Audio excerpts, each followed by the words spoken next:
जय बद्री विशाल। मैं अभिनेत्री उर्मिला सनावर माननीय पुष्कर सिंह धामी जी, मुख्यमंत्री जी का दिल की गहराइयों से धन्यवाद अदा करना चाहती हूँ, जिसने अंकिता भंडारी हत्याकांड की जो सीबीआई जांच के लिए ऑर्डर दे दिए हैं, क्योंकि जनता की, समस्त जनता की यही पुकार थी। और ये पुकार तब शुरू हुई जब कहीं ना कहीं हमने ये आवाज उठाई, जब हमारे पास एक साक्ष्य आया।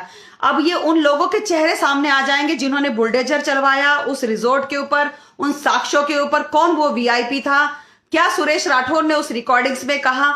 और ये सब चीजें अब जो जनता की पुकार थी, हमारी आवाज के बाद जो जनता की आवाज जो सड़कों पर उतर चुकी थी, जो एक मांग थी सीबीआई जांच, उसके मेरे धाकड़ धामी भाई ने ऑर्डर दे दिए हैं। तो मैं दिल की गहराइयों से धन्यवाद अदा करना चाहती हूं। और उन जो मुखौटे जो चेहरे पर लगाकर ऐसे अपराधी घूम रहे हैं इतने साल से, वो सबके जो चेहरे हैं वो सबके नकाबपोश होंगे, सबके चेहरे सबके सामने आएंगे जो हिडन तरीके से घूम रहे हैं। और मैं उत्तराखंड की जनता का भी मैं धन्यवाद अदा करना चाहती हूँ कि मैं उत्तराखंड की बेटी तो नहीं, लेकिन आज के टाइम में समस्त पूरे प्रदेश में और पूरे देश में आज मैं उत्तराखंड की आवाज बनी, उत्तराखंड की बेटी बनी। और मुझे कहीं ना कहीं लोग कह रहे हैं कि मैं अंकिता भंडारी हूं, मैं उसकी आत्मा मेरे अंदर आ गई।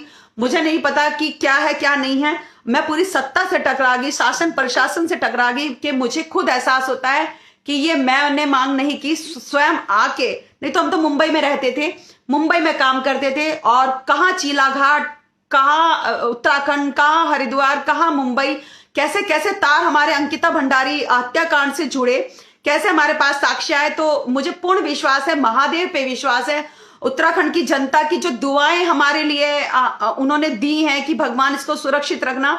और मैं अभी भी ईश्वर महादेव से यही करती हूँ कि मैं जो कल मैंने एसआईटी जांच में पूर्ण सहयोग किया, और हमें कल पूरा एहसास हो गया था कि माननीय मुख्यमंत्री ये पुष्कर धामी जी, इसकी जो एसआईटी जांच की जो रिपोर्ट जाएगी, इसके बाद वो सीबीआई जांच करेंगे। उनके माँ बाप की भी यही मांग थी।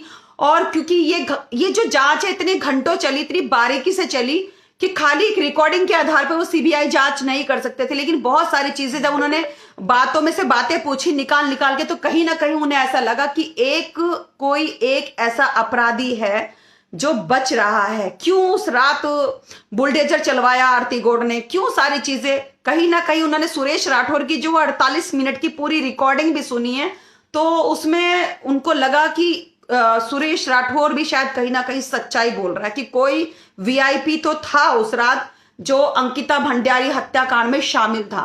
तो बस मैं यही कहना चाहती हूँ, सभी जो उत्तराखंड की जनता है, ये हमारी आवाज के साथ उत्तराखंड की जनता की आवाज बनी। और आपने हमें पता नहीं, सब बोलते हैं कि अंकिता की आत्मा है, हम भी यही महसूस करते, हम सारी रात नहीं सो पाते।